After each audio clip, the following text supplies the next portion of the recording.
Hello, I'm Alan Kohler, editor-at-large of Intelligent Investor and the finance presenter and columnist and podcaster for the ABC. And I'm Stephen Mayne, contributor at Intelligent Investor, founder of Crikey and shareholder activist. And we are? We are the Money Café, taking a quick break from the World Cup. And Mbappe's just scored a classic for France. Gee, they're good. They're leading Sweden 1-0. Who's this? Sweden versus France. Oh, yeah. Round of 32. So we're time checking ourselves here. It's 8 o'clock on Wednesday morning. And Mbappe, the best player in the world, just hit the post and then he's produced an absolute classic. So I reckon they're going to win it. Just sublime to watch. Le Bleu. You're not excited. I hope you're going to get up at 4 o'clock on Saturday at least to watch the Australians and Egypt. Yeah. Look, I get up Saturday morning at 4 o'clock anyway to finish the money. Include it in your briefing, Saturday wrap. Yeah, you produce the best weekend reading in the country every week at 7 o'clock. Why don't you have a little bit of a Australia-Egypt Kohler's take? Yeah, Kohler's hot take on that. It'll be perfect timing for you. Perfect timing. Yeah, that's right. So happy new financial year, Stephen. Yes, and to you nursing a hangover after last night. It's always a big one, New Year's Eve. No, well, I always, whether it's the normal New Year's Eve or the financial year New Year's Eve, I always go to bed early. My days of New Year's Eve parties are well and truly over. It's funny. My very first ever radio gig was on Triple R in 1989 as a 19-year-old doing the end of financial year wrap from midnight till 2 a.m.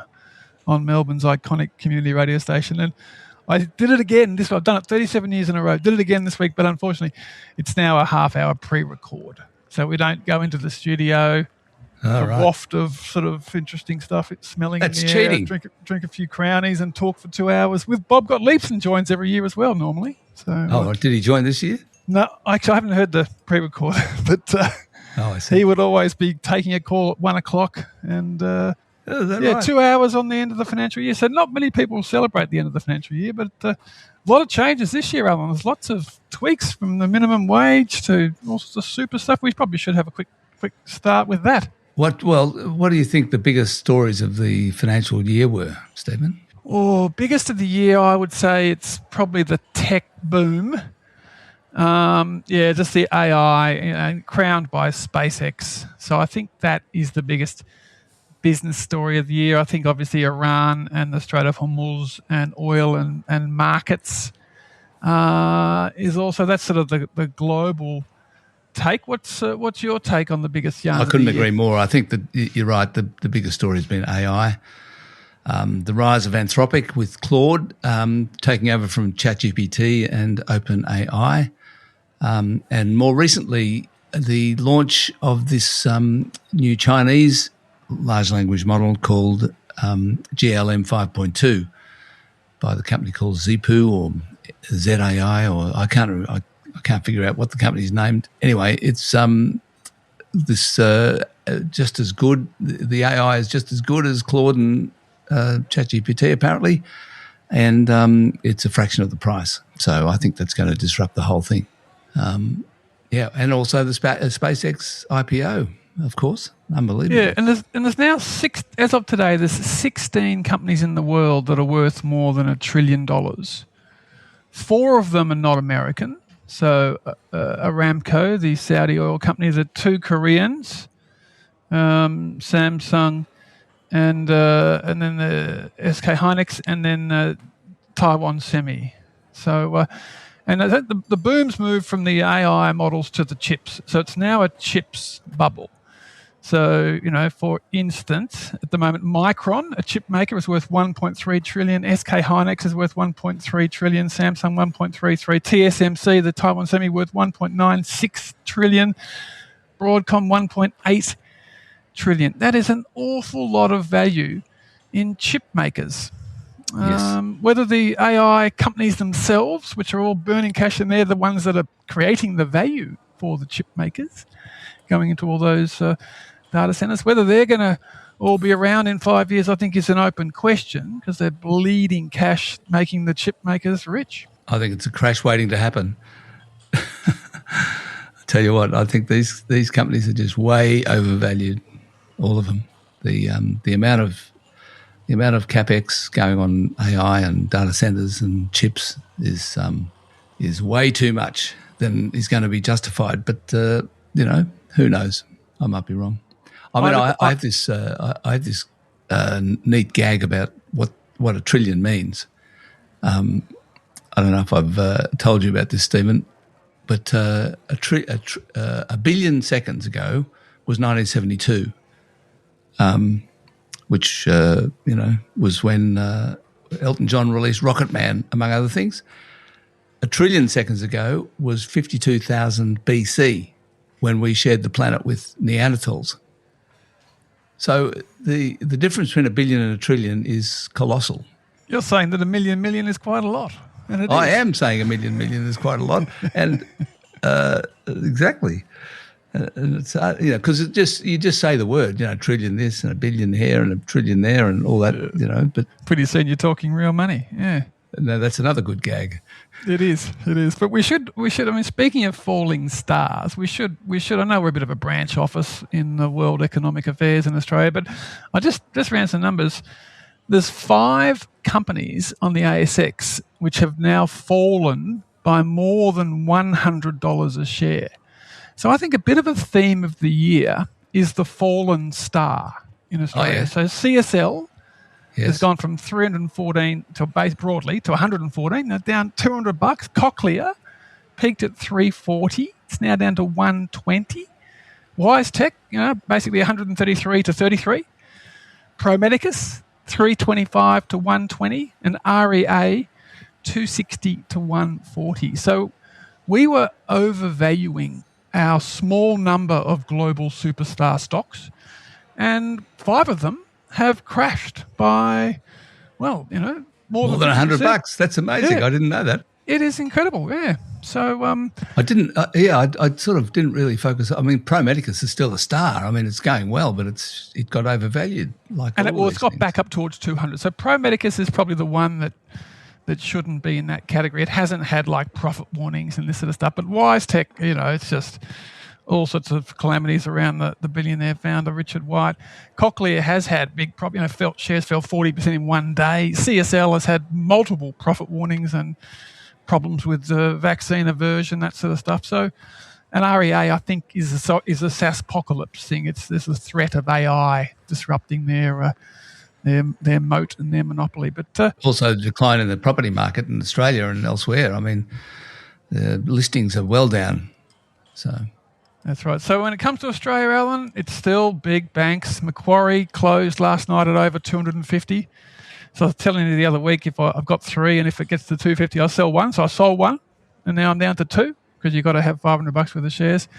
And our big 5 banks are now worth $700 billion, which I think is close to a record, with Macquarie certainly at record highs. And the only other, the genuine global international success stories with all those, the CSLs and the WiseTechs hitting the wall, I think you're left with Computershare, Macquarie, QBE, Rambles, maybe an Aristocrat if you can tolerate the gambling, but not enough, And why don't we have an SK Hynix worth $1.3 trillion US? I mean, that's how'd the Koreans do so well in tech, and we're just mines and banks and supermarkets. We haven't got any tech of that sort of tech company, AI and chip makers.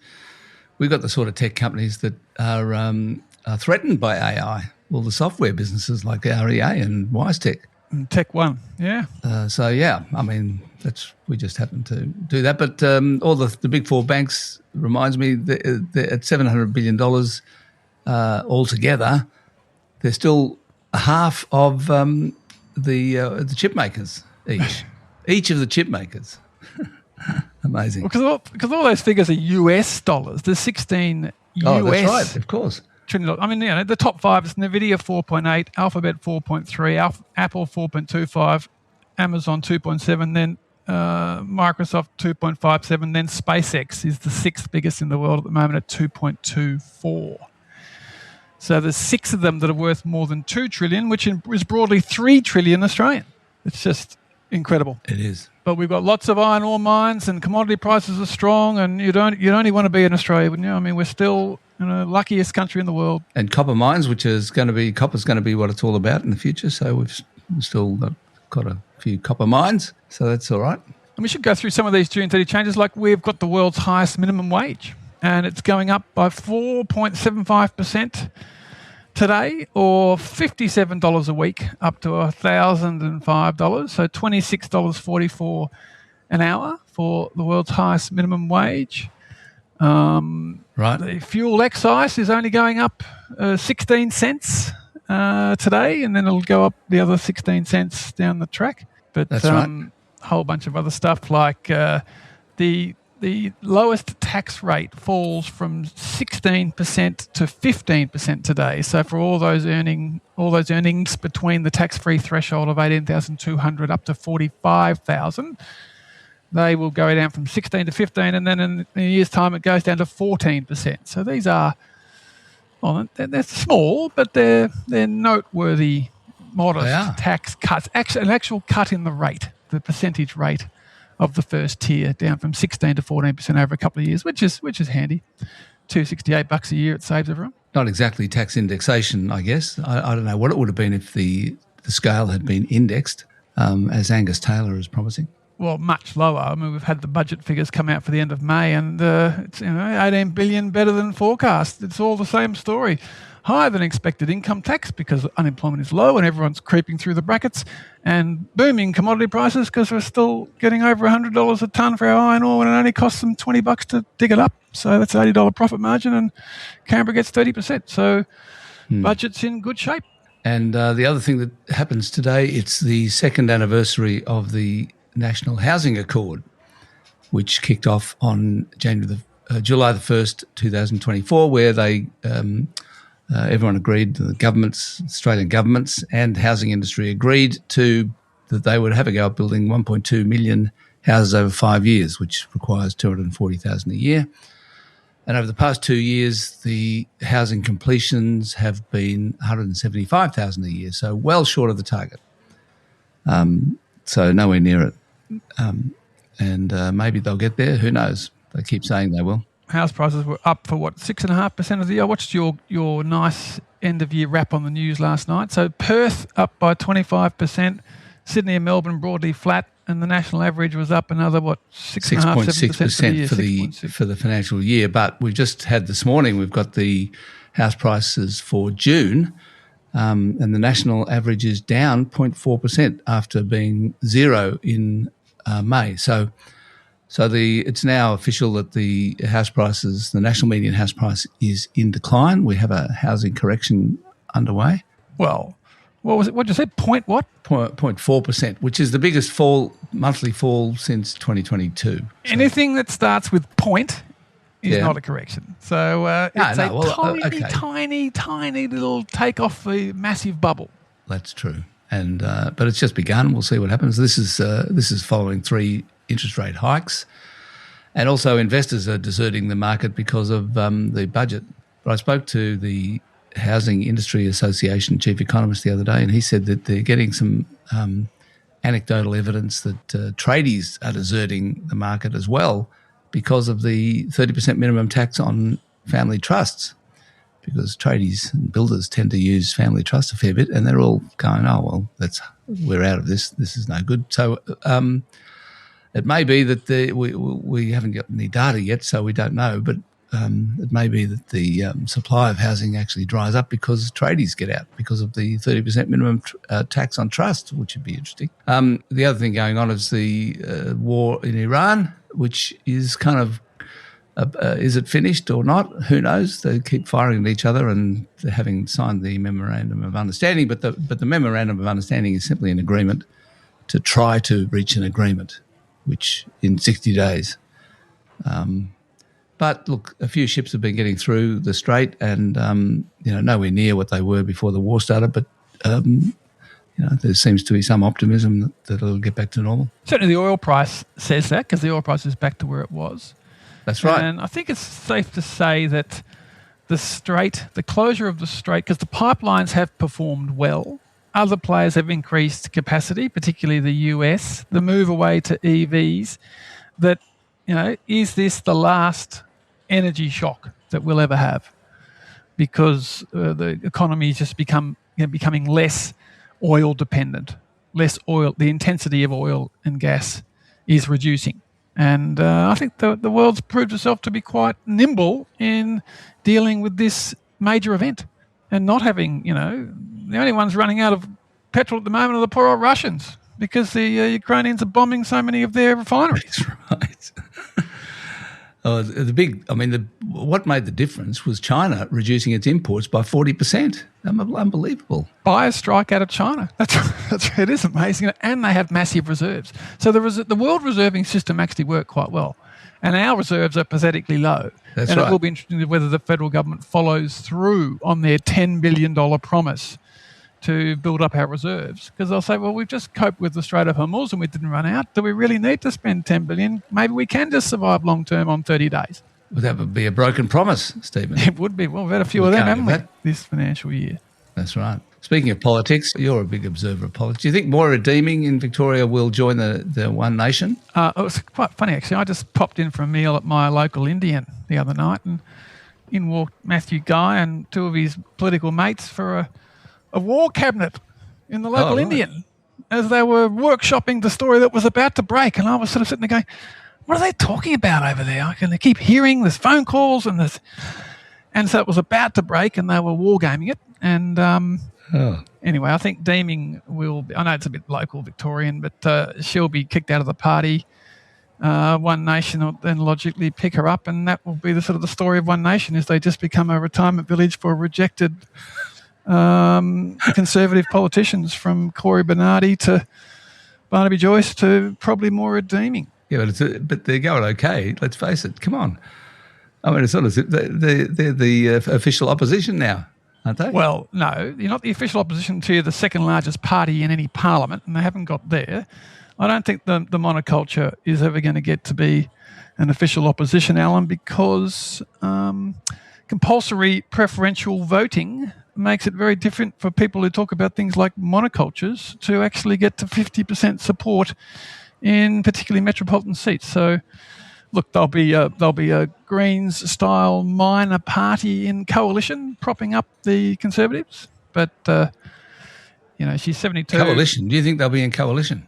Oh, I think Victoria, it's quite likely you'll get One Nation winning 5 to 10 seats and giving confidence to a Jess Wilson government, because everyone's sick of all the CFMEU corruption with the Victorian Labor government doing nothing about it. Someone was joking to me today that the Gatto Allen government, but that's probably a bit rough. But another 60 Minutes hit last week on the whole CFMEU thing, and the government doing nothing about it with the blowing huge billions. So I think they'll get thrown out, and One Nation will win a few seats, but not enough to win government. And you'll have a One Nation Liberal national coalition or giving confidence type government in Victoria on November 29. And that'll be 4 weeks after the midterms in the US, which is less than 100 days away. And that'll be the biggest election the world will be watching, speaking of elections, Alan. So certainly will. And that's why Trump, I think, is trying to get peace with, $300 billion checks for the Iranians, because he doesn't want to get blown up in the midterms. I think it might be too late for that, wouldn't you say? Well, I think he's still going to get blown up in the midterms. But that's what I mean. Yeah, it is probably too late. But he doesn't want bombs going off during the actual elections. He wants to be able to say they'll never have a nuclear weapon. And how about this it's almost like an end of financial year sale by the US Supreme Court at the moment. They're issuing like judgments every 10 minutes. It's before everyone goes on holidays or something. Judges working hard to clear the decks.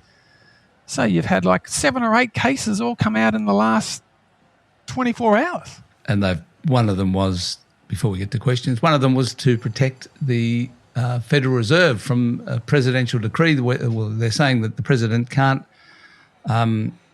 sack governors and the chairman of the Federal Reserve unless it's for cause. And but they haven't really defined cause, but still they've reinstated Lisa Cook, the person who Trump's been trying to sack. Correct. So the Fed is ring fenced from presidential intervention, but the other public servants, can be more easily sacked now in another judgment. So, watch out for that's right. Competition policy, the SEC, the Freddie and Fannie, the Justice Department. So presidential power to reach in and just go bang, bang, bang and point, who you want has been increased by the US Supreme Court, although they've just rolled birthright citizenship 6-3 overnight. So if you're born in the US, Trump's been on a roll that for years, so you do get citizenship if you're born there. And unlimited election funding in the US is now allowed. There was something on trans rights. It's just been a festival. Geez, I'm glad our Supreme Court is not involved in our politics like the Americans. It's just... Yeah. It's just stacking the court with conservatives and then trying to get political decisions up through political judges. It's just what an affront to independent, merit-based, rule of law judiciaries. Now, before we get to the questions this week, here's a quick word from our sponsor. Picking investments, rebalancing, and keeping on top of markets can feel like a lot. InvestSMART makes it simpler with professionally managed ETF portfolios. Open and fund a new InvestSMART portfolio in July and receive a $100 bonus contribution. Visit investsmart.com.au to learn more. Remember, past performance isn't a promise of future success. Terms and conditions apply. And just a warning before we get to questions. This is general advice only. If you need personal advice, please seek an advisor. Okay, do you want to start off? Yeah, Philip's our first question, saying that he's done a survey of the big 5 AI providers in terms of how they provide information analysis. So Phil runs his own small business, and he's right in that he says that most people think that AI is just a scaled-up Google search, but he's actually doing it for real things. So he's been pumping bank statements into the 5 platforms to see what they can come back with in Excel. And he said Perplexity told him that he'd reach their file limit, would have to pay up. Grok was the next best, but a very basic response, so Elon needs to do better. ChatGPT was only marginally better than Grok. Gemini was a proper step up, so Google's competing well. And Phil reckons Claude was absolutely outstanding in the way that they were able to grab his bank statements and turn them into a really useful Excel format within minutes. And he says the most useful tool. And he says he'd be interested in whether any of our other listeners are doing this because he thinks it's a game changer. And Claude is absolutely the best player. And that probably explains why ChatGPT have canned their IPO, Alan, until next year, because they're having their clocks cleaned by Claude, their biggest competitor, and they're not in a position to actually go public because their product's not that great and they're burning cash and they're waiting till next year now, it seems. But I take it Philip is not paying for Claude. He's not paying for any of them. He's doing all this for free because he said that Perplexity asked him to pay. So that's interesting. I pay for Perplexity. I'm a bit disturbed by this. I might have to do a similar thing and check it out. Is that the only one you're paying for? Yeah. And the reason is, and I'm interested in Philip's kind of question really, is because the reason I pay for Perplexity is because they use Claude. I mean, they've got their own large language model called Sonar, but what they do is, in Perplexity, they choose which of the AIs to use according to the query. So you can actually get access to Claude and ChatGPT and Gemini via Perplexity. So I'm interested as to why Perplexity wouldn't have used Claude in answering Philip's question. So I don't know. I will make one prediction, Alan, that in 5 years' time there won't be 5 big American competitors in this space who you could do this with. They'll all be kept honest by the Chinese competitors, and the get-rich-on-chips quick scheme will be over, and those 5 will be down to 2 or 3 dominant players. What, and Chinese ones? Do you mean? And Chinese ones, yeah. There'll be a couple of American ones and then Chinese ones. And we'll be driving Chinese EVs and using Chinese AI, do you think? That's right. I think that's probably a fair chance. Right. Your turn. Okay, Rex says, if there were a significant fall in home prices in Australia, which seems possible now, do you think this might trigger a drop in ASX share prices because of the so-called wealth effect? Investors might need more liquidity to service their home loans. particularly if they go into negative equity on their property. Higher interest rates would make the decline even worse, of course. What do you think? Well, Alan, the only way we get to talk about trillions is in Australia is the value of residential property at 12.5 trillion. And if it was to fall to 10 trillion, so if it was to drop 25%, then that's a $2.5 trillion wealth wipeout. And yes, that's a massive impact. So I think if house prices were to fall significantly, I do think that would probably cause a recession. I think the recession impact is bigger than sort of immediately crashing the share market, but the recession of itself would crash the share market because all profits would be down because people are spending less because they don't feel as rich because their house has fallen by 20%. So absolutely, Rex, we've never actually experienced it in Australia. We've never had a 10% drop. No. But I think it would be big. But if it did happen, rates would be getting cut down to zero again, wouldn't it? And, the political economy would intervene to stop the pain of a recession caused by a housing crash. So I just don't think it's going to happen. Yeah, well, so the biggest house price fall in Australia was 7.5%. And I think, I'm just trying to remember that. I think that was 1994 or was it 1982? Either way. Anyway, there have been a series of house price falls of between 3 or 4 house price falls between 7 and 8%. This time could be different because we've not only got a couple of 3 interest rate increases. The national governments are all trying to increase housing supply. They haven't, as I mentioned before, they haven't succeeded yet, but maybe they will succeed. But also the budget changes are causing a big drop in investor demand for property as well. So it's possible this time we'll see a bigger decline in house prices than 7.5%. But I don't think it'll be 25%, that's for sure. It might be 10. Would 10% decline in house prices lead to a recession? I doubt it. Because it just takes us back to house prices, 18 months ago? Yeah. So I can't see. People haven't actually been able to touch that extra 2 trillion that's been added to the value of the residential property Australian market in the last 3 years. So no, it's just true. It's just on paper. You feel richer. I think it is true that people feel richer, and I think that there is a wealth effect on consumption. I'm not sure there's a wealth effect on share prices, ASX share prices, as Rex seems to be suggesting. That's why half the country's in Europe at the moment. Australians are travelling more than ever because they feel wealthy. And mainly that's because they're sitting there with 12.5 trillion of residential property. Also, a lot of families have got offset accounts where they've got access to money that is because the house price has gone up.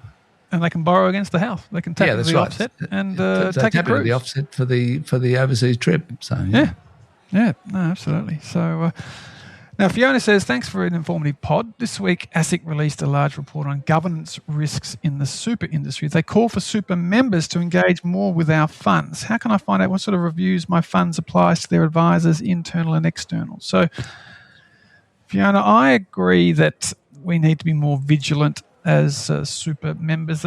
Some of the big super funds, they'll hold an annual information meeting, but that's not. It's not like being a public company releasing a half-yearly report and having your share price go up every day and having to follow continuous disclosure laws. So, I think they could be more transparent. I think ASIC was also this week talking about the platforms and the fact that a lot of money is leaking out of the big super funds into the platforms like Hub24 and Netwealth, and ASIC's concerned about them and high fees, advisors getting 20 grand a year. And I do think there are some, after the Shield scandals and stuff, there are some issues, and we need to be, people using those platforms also, I think, need to be asking questions and be more vigilant. But I think good on ASIC for being on the game. There's 4.5 trillion in super, and the governance of it absolutely matters. I must say, I don't think super fund members are ever going to engage more with the funds. I think they're basically just not really that interested. I don't think it's going to happen. Well, it's the same as. But as you say, good on ASIC for having a go at it. Yeah, well, that's ASIC's job. They need to be, on the front foot with this stuff, and I think that we haven't had a sort of ASIC's useless, what are they doing story for a while. I think they're actually having a bit of a reasonable run. So I disagree with them giving SpaceX the green light, but we'll see if SpaceX crashes, they might get a bit of get a bit of heat. But it's a bit like voting at AGMs now. Only 2.2% of shareholders bother to vote at the annual meeting in Australia. Those numbers have crashed. It used to be more than 5% when it was on paper. So people are just disengaged with their finances. They're not engaging with the companies they invest in. They're not engaging with the super funds that are looking after their money. They're hoping it'll be all right. And so far, touch wood, it's a great system. It is a good system. That's right. 2 childcare questions now. We've got Rob says, my wife is an academic, and when she worked at ANU in Canberra, the childcare we used on campus, there are a couple, allowed for staff to pay childcare from pre-tax income as a salary sacrifice. The centre had a strong and historical relationship to ANU, which led to this arrangement, but it was a pretty sweet deal. Now my wife is at University of Sydney, and we use a childcare central on campus. It's $50 a day, more expensive in fees, and we don't get salary sacrifice arrangements. Surely there are opportunities to do these arrangements. Clayton says free childcare activity actively incentivises parents to outsource their parenting. Does this equate to free childcare financially penalising parents who choose to raise their own children? To provide free childcare is a moral as well as an economic decision. That's an interesting point, and I hadn't thought of it. What do you think about that? Yeah, we'll get on it to Rob's thing in a moment, but what do you reckon? Cheap, not free, I think. Cheap, not free. Because it's a fair point. If you make it totally free, then you are outsourcing parenting to the government to a degree. So there should be a price signal in there. And it's not an endless pit of government money as well. Yeah. No, it's interesting. Now, well, my thing about free childcare was really just to say that, educating children under 5 should be like educating them over 5, because at the moment you get to send your child to a free public school when they're over 5, but kindergarten and what they're calling, pre-5 education is really expensive. So, but okay, I think Clayton's got a point, actually. As for Rob, it's a nice anecdote about Canberra being the most left-wing city in the country, the most pro-worker city in the country. So, of course, the biggest uni in Canberra is going to be having more staff benefits than maybe Sydney or other universities. Oh, it's not because they're socialist. Goodness gracious. Well, but Canberra's it's the most left-wing town in the country, and you look at a whole bunch of their laws. When you've had the Greens in government up there for a long time with Labor, I'm not saying there's anything wrong with how they're governing, but I'm just not surprised that a public service town has better benefits than what you get elsewhere. But I do think that employers subsidising childcare, it's a talent retention thing. And if you want to keep your best academics, it probably is a good argument for doing a salary sacrifice scheme. But the interesting thing is that making it a salary sacrifice means the taxpayers are subsidising it, not the ANU itself. I think that's interesting, and they should do that. Other companies should do it, for sure. Yeah, I'm sure there's a few. I'm sure we'll get quite a few questions coming in telling us who does it, and I'm sure there'll be limits from a tax point of view as well as to how much you can sacrifice. But the fact that you can do it, I think that it's logical. If you're a big employer, you want to keep your talent, but I can't imagine Coles and Woolies having little childcare centres in the back of their stores so all their workers can bring their kids in. I mean, that would be the ultimate example of this. It's going to be high value staff in places like universities or tech companies, where you really want to keep the people and keep your staff, and you're prepared to pay up with childcare to do that. Now, we've got 3 questions on Jim Chalmers and tax. Brad is saying that the federal budget for the current financial year to the end of May came in with only a deficit of $10.9 billion, which is much better than the Treasury forecast, which was $28.3. Chalmers overall is running a surplus of $17 billion since he took over the books in July 2022. Yes, some luck with commodity prices, but has he been given enough credit for his budget management after his predecessors couldn't achieve a surplus post-GFC? So I guess we'll deal with that one first, Alan. I mean, I think he's done well overall, and the budget is, but it's not sort of brutal budget cutting or anything. It's just the commodities boom and the strong labour market and very high income tax rates. But yes, Labor hasn't, what most of the Labor states have done, haven't been spending like drunken sailors and borrowing billions of dollars a week. They've actually been close to, or they have actually run a surplus, although there's some dodgy accounting because it doesn't include off-balance sheet things like Snowy and NBN, and so it actually hasn't been a cash surplus. Yeah. But overall, our books are running quite well, even though we're ticking up to $1 trillion in federal debt. Yeah, I mean, Chalmers has presided over a big increase in off-balance sheet stuff, but still, you're right, he didn't go and spend all the money that came in from the commodities boom, so good for him. But if you go back in time, there's only one Howard and Costello. Like, they were running real big cash surpluses. They were talking about paying off the last of our debt. We only had $58 billion of bonds outstanding. Yeah, but they had a bigger commodities boom, and they also spent it enormously. No, they set up the future fund. Look, all I'm saying is it was real cash surpluses under them, and then Labor comes in and the GFC smashed the budget, and then they were in structural deficits ever since. The Liberals come in and they promised they were going to fix the budget again, and they put out those mugs back in black, and they were getting close, and then COVID totally smashed them. And so you can't sort of blame, Frydenberg and Morrison and stuff with COVID. I mean, they were getting the books fixed from structural deficits inherited from Labor. And then Chalmers, I think, has done better than Rudd and Swan and the like, in that he hasn't been tempted to just go on a cash splash. He's actually been banking some of the extra boom and been doing good Keating-style budget management. So for that, I think he deserves some credit. Yep. But then Grant has got the opposite. Oh, Grant, view. yeah, go. And Grant's saying, just wondering how we feel about Treasurer Chalmers. When Alan interviewed him some months ago, prior to him announcing a disastrous and now cancelled capital gains tax on unrealised gains, and of course the recent changes to negative gearing, capital gains tax and super fund borrowing, you all raved how well he spoke. How impressed are you now? He's a fool, and I just can't wait until the next election, says Grant. So Grant's basically going on the sort of policy changes. So the unrealised gains. I mean, that actually starts tomorrow. The new extra 15% on unreal. Well, they got rid of the unrealised gains, but the extra 15% on super fund balances above 3 million. Yes. Starts today, but doesn't have the unrealised gains component. They did announce and then ditched that, just like they announced and ditched a few things. So look, they've been breaking a few promises, but he's not a fool, I would argue. But what do you think? He's definitely not a fool. No, he's definitely not a fool. But look, Grant, good on you. Do what you're going to do at the next election.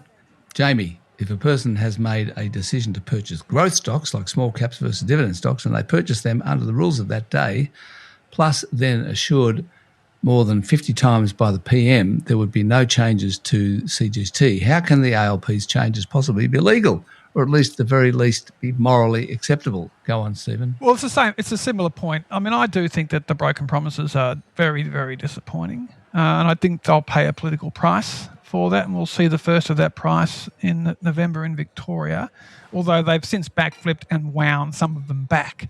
So they've realised they overreached and they copped the backlash. And I think they were almost saying, thank God for Pauline Hanson, because the only time we stopped talking about the budget was when Hanson emerged in the polls, and then we all just started talking about Hanson for all day, every day. And then they also walked back the budget changes. So, look, it's obviously not illegal, or, it's just policy changes. But they'd promised they wouldn't do something, and then they did it. So I do think they will pay a political price for that, and so they should. Yeah. All right. Now, Danny says, love your pod. My question is regarding ASX capital raisings. Recently, I noticed there was a rights issue by Megaport, and I only noticed it on the last day to decide, and it was lucky that I spotted it in time.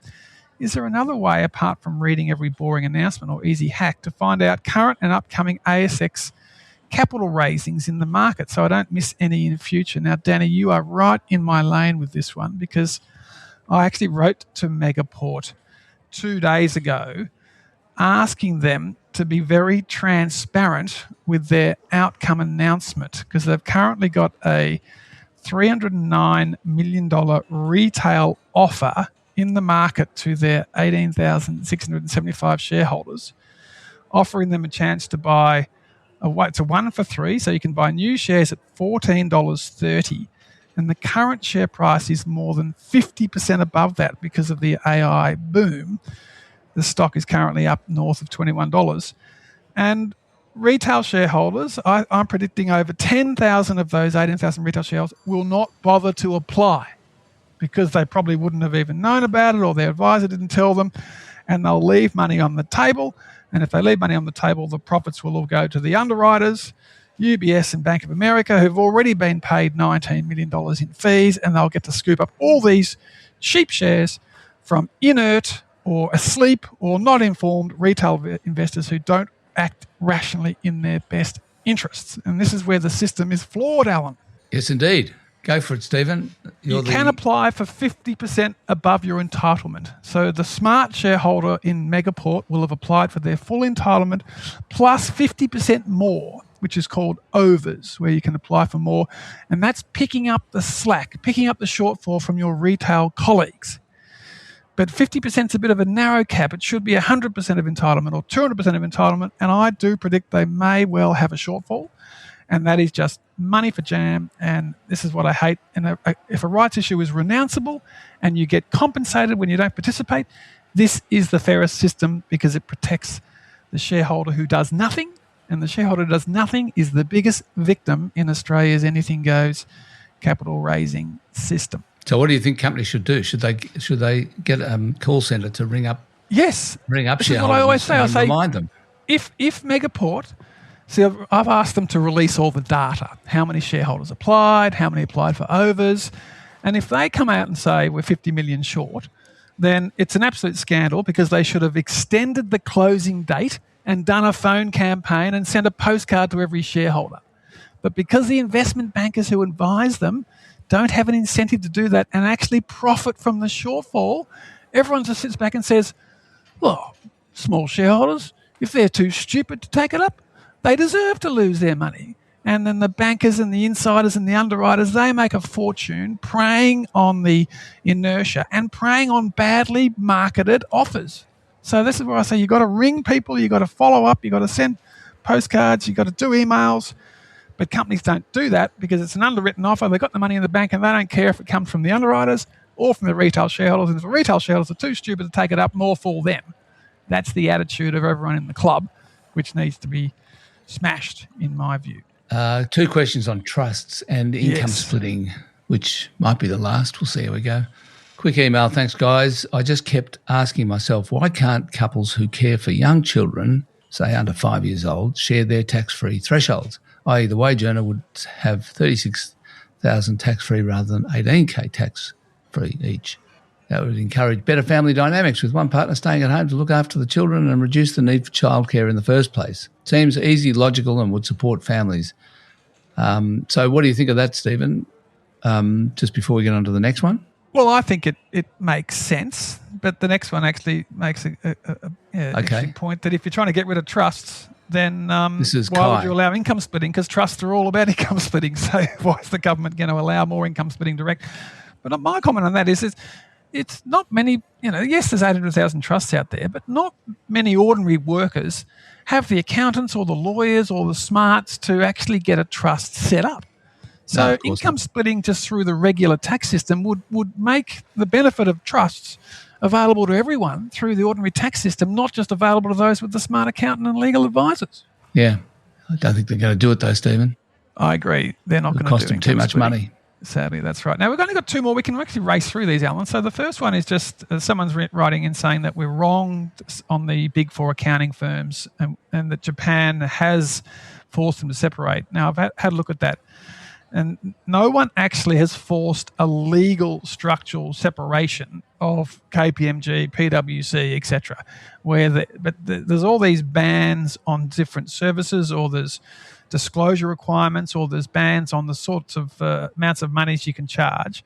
So we would be first in the world if we passed a law that said KPMG, if it wants to provide any consulting advice to BHP as well as being the auditor, it has to be a legally separate firm and you have to demerge your audit firm. So we've seen demergers of the liquidation firms. So all the big liquidations used to be done by the big 4 accounting firms. These days it's Mentha and it's all those sort of specialist firms. So that's the argument. It forced them to set up specialist audit firms. But if no country in the world has actually gone to full structural separation, I don't see how Australia will be the first. Okay. But interesting that others... And finally from Clark, complaining that AGL has written to him and said that your daily supply charges are going up by 40%. And he said this is unfair. And is this because the incumbent players are looking to maintain revenue due to everyone getting on solar and batteries? And I think the answer to that probably, Clark, is yes. Yes, it is. The number of people who are connecting to the system is in decline, and those who remain connected to the system have to pay more, I think. But I presume the regulators are approving this. So the regulators must be saying to AGL, you are allowed to put your daily supply charge up by 40%. Because in the old days, there was a cross-subsidy where usage charges subsidised the connection charges. Yep. And that's sort of slowly being unwound as the daily charge goes up and the usage charge becomes a lower proportion of the overall bill. But it is a bit of a clawback of people because everyone's clocking off the system. And, if you're getting a 40% increase in your supply charge, ring around and see if someone's offering less, Clark, because that's a brutal 40% increase. It's not good. And that's it. Thanks, everyone, for listening to today's episode of the Money Café with Stephen Mayne. I'll be back next week with James Thompson. So send in a question and we'll answer it. To send the question to the Money Café at intelligentinvestor.com.au. So until then, I'm Alan Kohler, Editor-at-Large of Intelligent Investor and Finance Presenter, columnist and podcaster for the ABC. I'm Stephen Mayne, and we'll talk to you in a fortnight.